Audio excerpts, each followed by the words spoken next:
Islamic Research Center. अस्सलामु अलैकुम वरहमतुल्लाहि वबरकातुह। प्रोग्राम खुद राज तरीक़ international Islamic research centre studio आगाज़ में कनेम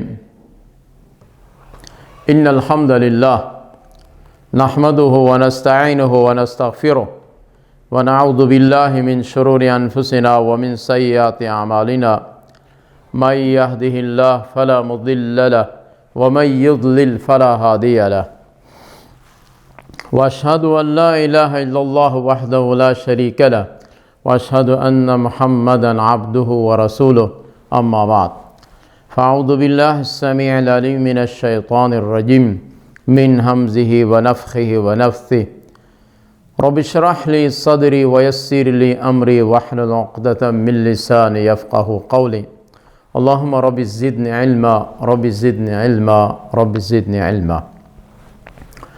अऊज़ु बिल्लाहि मिनश शैतानिर रजीम।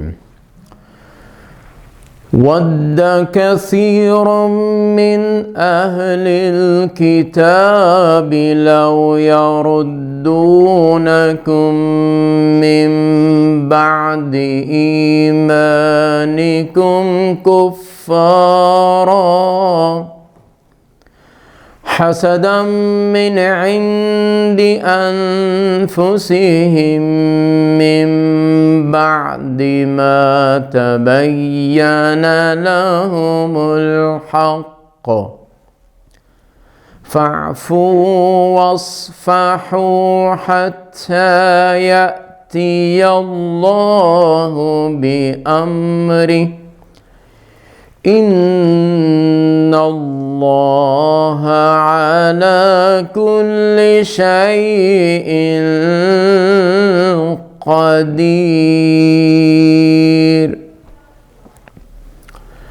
वक़ीमुस्सलात व आतुज़्ज़कात वमा तुक़द्दिमू लिअन्फुसिकुम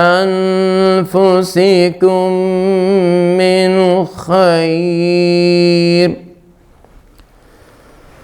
वमा तुक़द्दिमू लिअन्फुसिकुम मिन खैरिन तजिदूहु इन्दल्लाह इन्नल्लाहा बिमा तअमलून बसीर।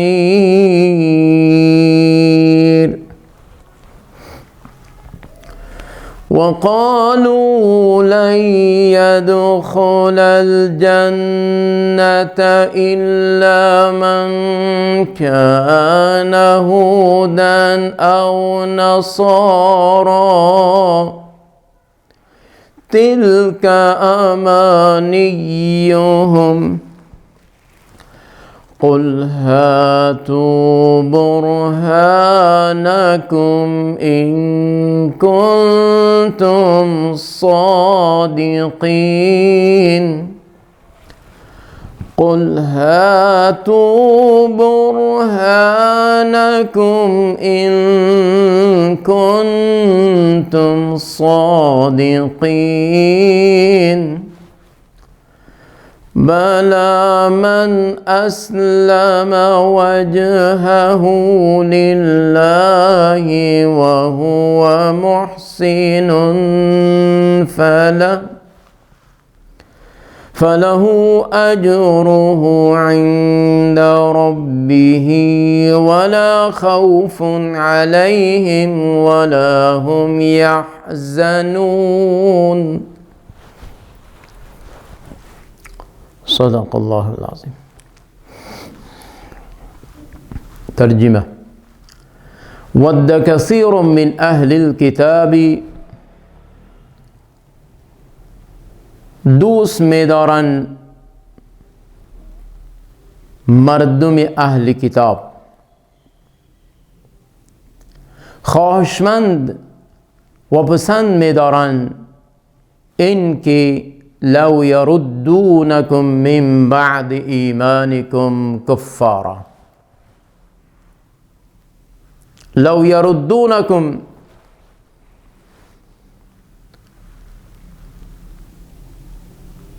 تا اینکه شما را بعد از ایمان آوردنتان به طرف کفر ببرند، شما را واپس کنند طرف کفر. بعد از ایمان آوردن میخواهند که شما را مرتد بسازند. حسدا من عند انفسهم، علت چی است؟ علت این است که بنابر وجه حسد، بغض، کینه، عداوت و دشمنی از نفسهایشان در نزد خودشان این عداوت و دشمنی دارند. در چی وقت اینها میخواهند که شما را بعد از ایمان آوردن، بعد از مسلمان شدن به طرف کفر واپس کنند؟ من بعد ما تبین لهم الحق، بعد از واضح شدن دلایل، بعد از حق ظاهر شدن، بعد از فهمیدن اسلام، بعد از اینکه اسلام واضح شد، توحید واضح شد با دلایل مدلل، آیا برای شما حکم چی است از طرف خداوند؟ فعفو، خداوند امر میکند، حکم میدهد، فعفو، عفو درگذر شوید، عفو کنید، عفوشان کنید، بخششان کنید، واصفحوا، درگذر شوید از آنها، گفته آنها را مد نظر نگیرید، پیش رو نگیرید، در اذهانهای خود جای ندهید، در ذهنیتهای خود جاگزین نسازید، درگذر شوید. حتی یأتی الله بامره، تا کدام وقت؟ تا با وقتی که خداوند یک امر یقین نازل میکند، تا با وقت، تا آوردن حکم خداوند، حتی اینکه الله حکم خود را نازل کند. بعد از اینکه حکم خداوند نازل شد، ان الله علی کل شیء قدیر، الله بر هر چیز قادر می باشد، توانایی دارد، قدرت دارد.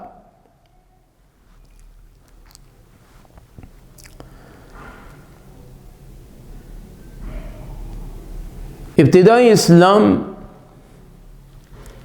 چون که مردم به اسلام اینقدر آگاهی نداشتند،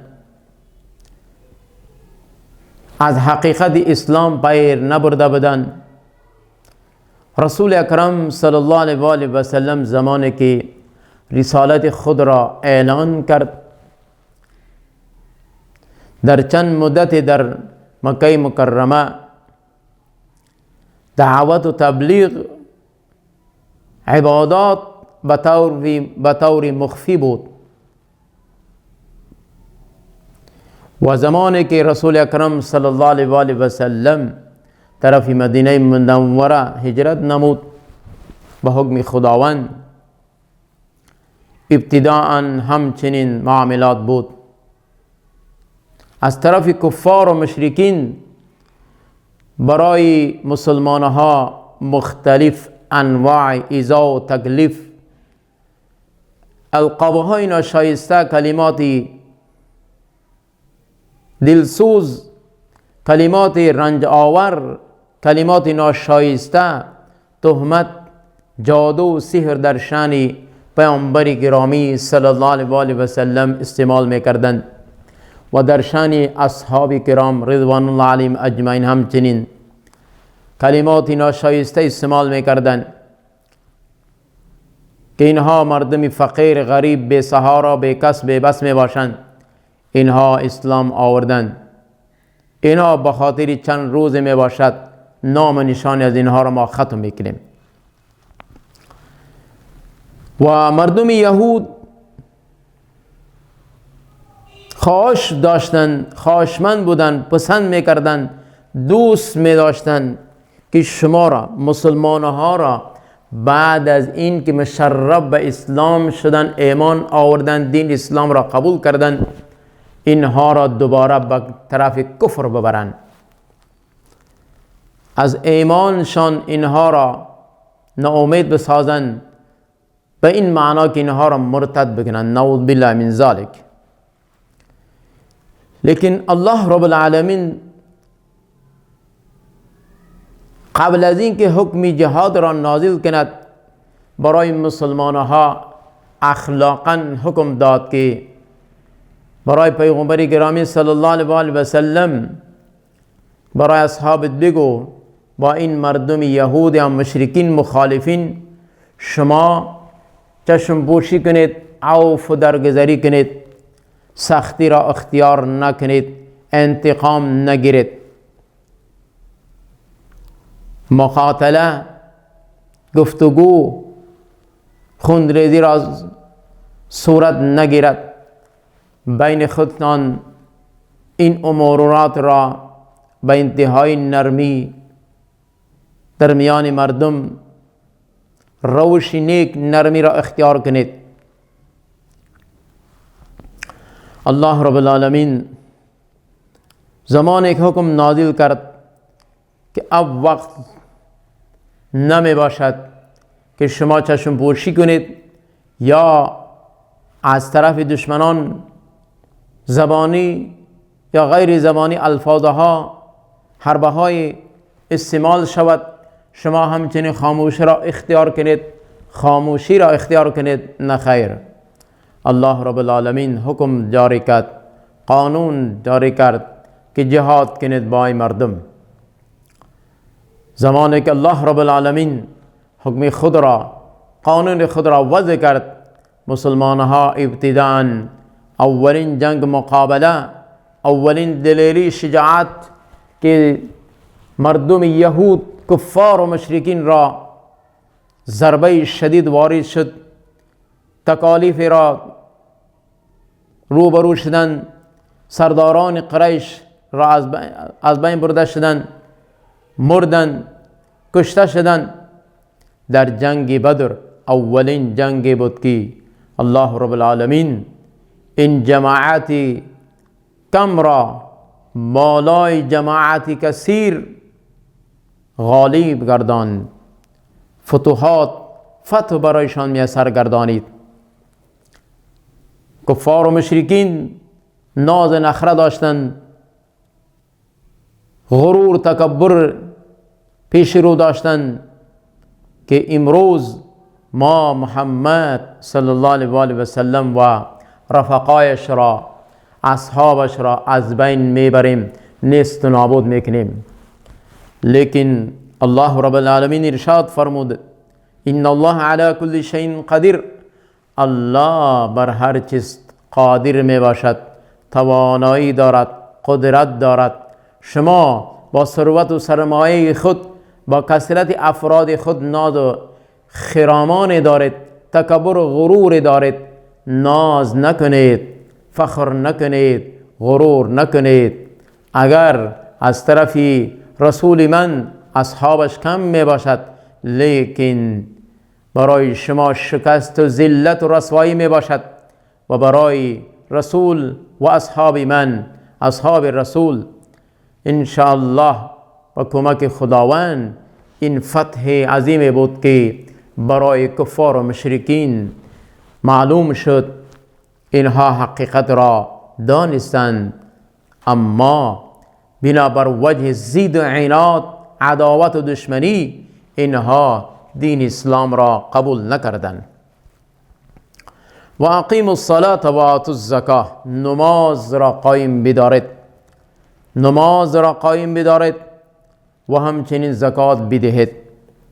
و ما تقدموا لانفسکم من خیر، هر آن چیزی که شما برای نفسهای خود میگذارید، عمل میکنید، هر آن عمل نیکی که شما برای نفسهای خودتان انجام میدهید از طریق جوارح بده باشد یا غیر جوارح بده باشد، عمل نیکی را شما انجام میدهید، میخوانید از نگاه عبادات و یا صدقه و خیرات، هر آن عملی که نیک بده باشد، دعوت و تبلیغ و غیره اموراتی نیک بده باشد، از نگاه اسلام، از نگاه شریعت اسلام، از نگاه شریعت محمدی موافق بده باشد عملتان، این عمل شما رایگان ضایع نمی باشد.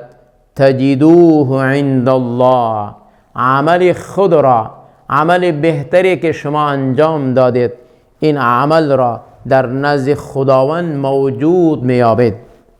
ان الله بما تعملون بصیر، یقینا الله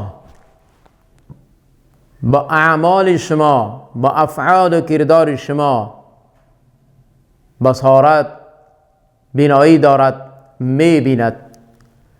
یقینا آن عملی که شما میکنید خداوند عمل شما را میبیند. ان الله بما تعملون بصیر، با عمل شما، با افعال و کردار شما به بصارتی خداوند همیشه میباشد. در نزد خداوند چیزی پوشیده نمی باشد، از نگاه خداوند چیزی غایب پوشیده نمی باشد.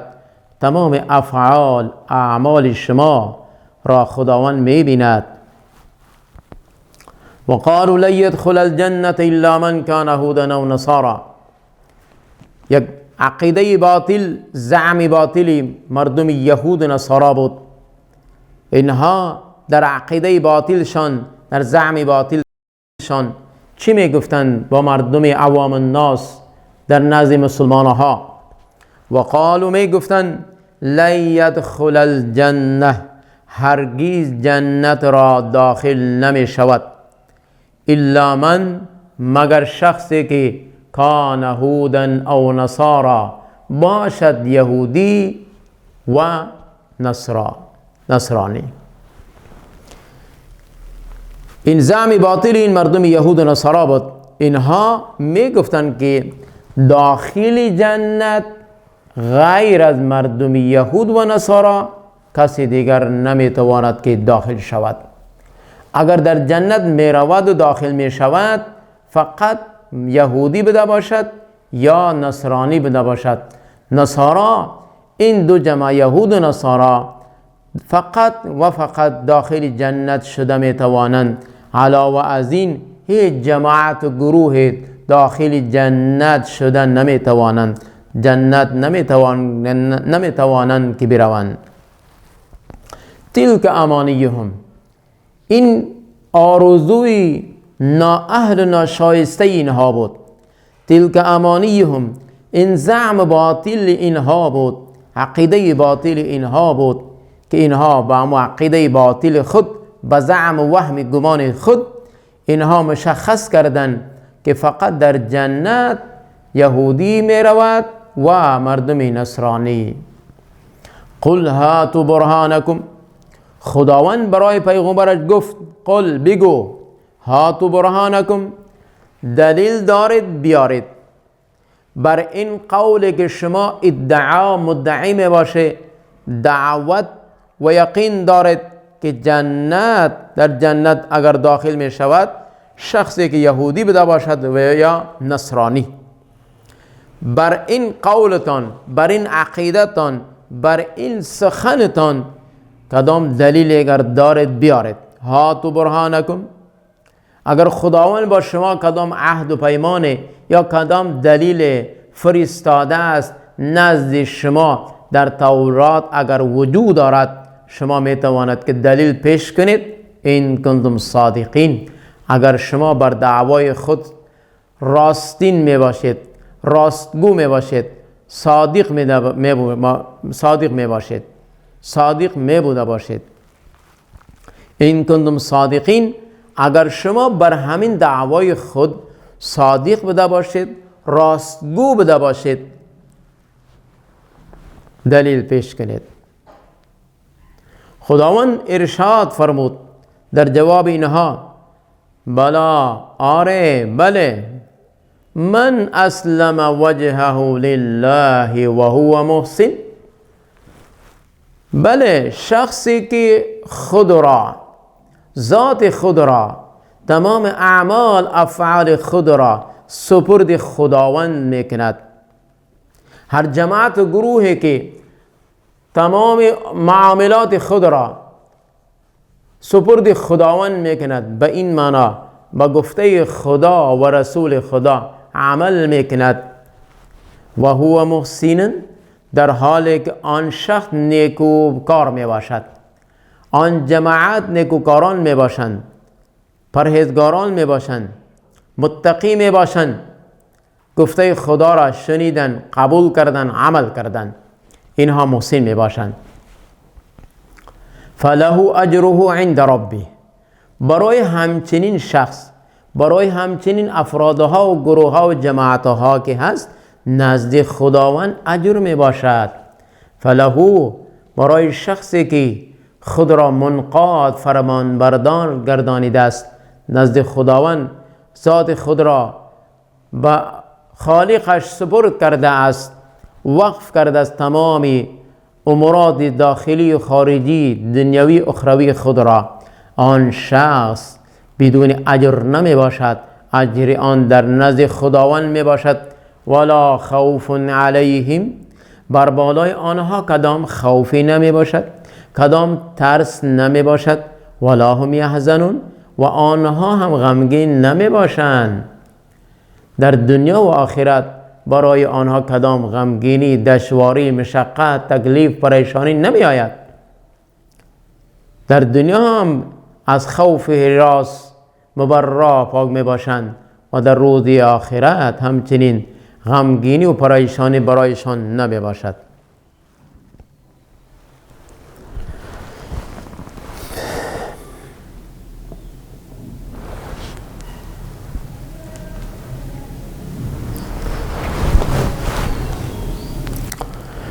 وقالت اليهود ليست النصارى على شيء وقالت النصارى ليست اليهود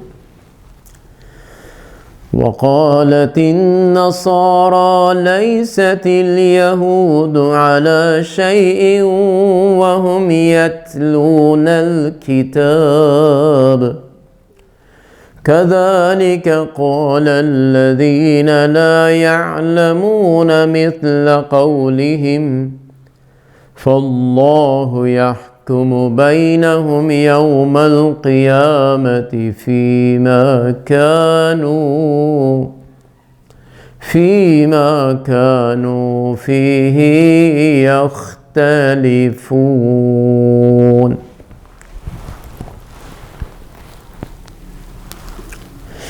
این مردم یهود و نصارا عجیب عقیده و معاملات داشتند.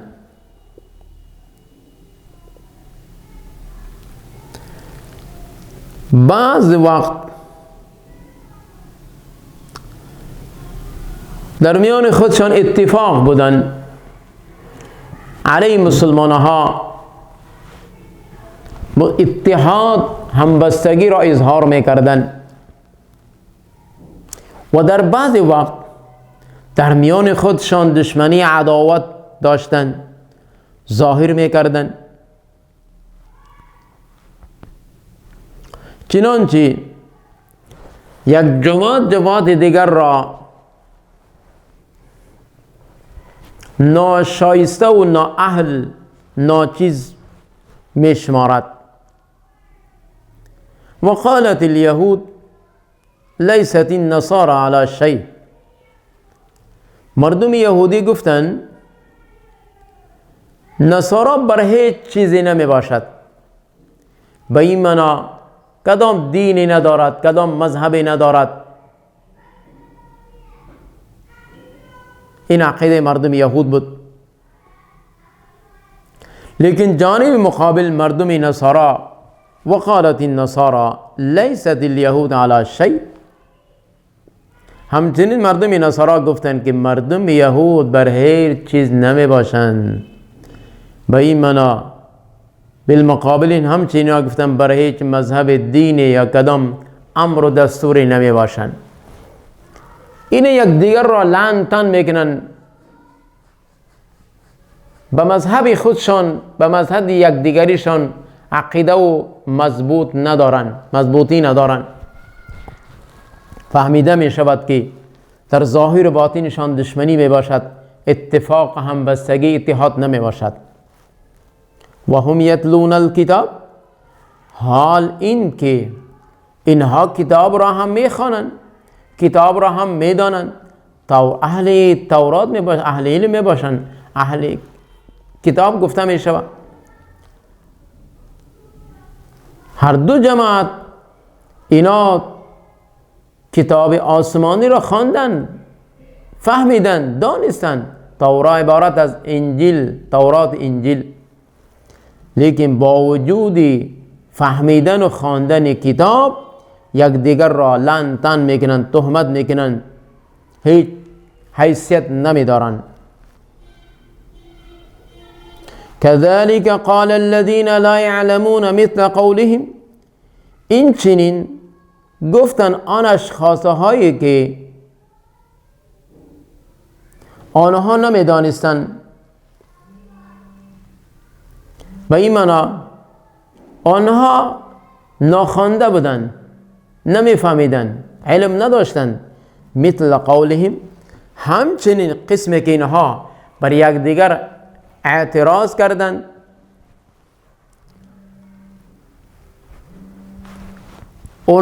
آن اشخاصها هم این الفاظها را استعمال میکردند، در میانشان گفت شروط میکردند.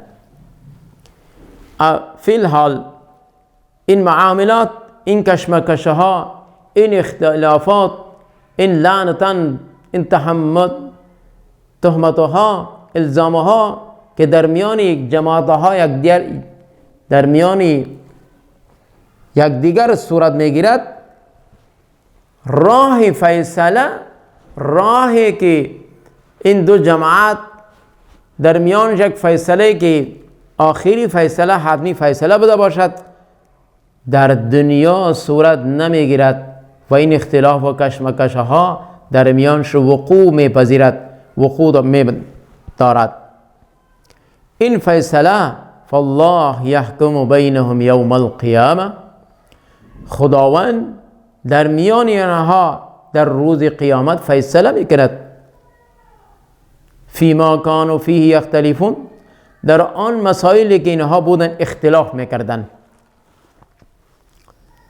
در تمام اموراتی که در میان خودشان بودن یا در میان رسول اکرم صلی الله علیه و سلم مسلمانها، اینها کشمکشها، افعالهای ناشایسته انجام میدادن. این دشمنی، این ضد حسد، این اختلافات فقط در روز قیامت خداوند در میان اینها فیصله برحق میکند. آن اختلافاتی که، آن کشمکشها و نزاعی که در دنیا وجود داشت، فقط در روز قیامت الله رب العالمین در میان اینها قاضی برحق، عدل به عدل انصاف قضاوت کرده می شود. بسیار از مسائل ها علاوه مردم یهود و نصارا در معاشره ما، در بعض مذاهب، بعض احزاب ها، جماعت ها صورت دارد. حق را میدانند، میفهمند، لیکن به خاطر چند روز زندگی، کسری معاش، روزگار خود، که ما اگر حق را در میان مردم واضح بسازیم، این خورد و نوش ما از طرف مردم می باشد، این همه راسته ها بند می شوند. لہذا حق را واضح نمی کنند. همچنین مثل مردم یهود، چنانچه در ابتدای سورت بقره الله ارشاد فرمود: یکتمون افتؤمنون ببعض الکتاب و تکفرون ببعض. با بعض احکامات تورات ایمان داشتند، با بعض احکامات عمل میکردند و با بعض احکامات عمل نمیکردند. اگر ما هم با گفته خدا و رسول خدا آنچه که تقاضای نفس ما تمنا و خواهش داریم از طریق هوا و از طریق نفس خواهشمان قبول کنیم و بعض احکامها ما عمل نکنیم، در میان ما و مردم یهودی نصارا کدام فرق نمی باشد. لهذا مسلمان مردم وحید همیشه در مقابل حق یک مشت یک جماعت می باشد، چنانچه در احادیث وارد شده است که مسلمان به مثل یک جسد واحد می باشد، در هر گوشه و کنار هر ملک شهر و بازار که بده باشد به مثل یک جسد واحد می باشد. به این معنا که اگر یک جسد است، یک انسان تکلیفی که در جسمش، سرش، پا، دردش، در اعضایش کدام تکلیفی که صورت می گیرد، آن شخص از آن تکلیف آگاه می باشد و به تمام اعضایش ناراحتی صورت می گیرد. لهذا مسلمان همچنین می باشد، تکلیف دیگر مسلمانها را تکلیف خود بدانید. و این اختلاف کشمکشها در دنیا کما حقه فیصله نمی شود. چرا؟ فیصله در صورت می شود که گفته خدا و رسول خدا را انسان بپذیرد، قبول کند، عمل کند. لهذا قضاوت بر حق، عدل، انصاف تقاضا همچنین می باشد که به گفته خدا و رسول خدا کرده شود. سبب اختلاف، این اختلافها همه دور می شوند. لهذا زمانی که به گفته خدا و رسول خدا عمل کرده نشود، قبول پذیرفته نشود، لهذا این فیصله در روز قیامت خداوند در میان تمام این جماعتها و گروهها به عدل انصاف فیصله میکند.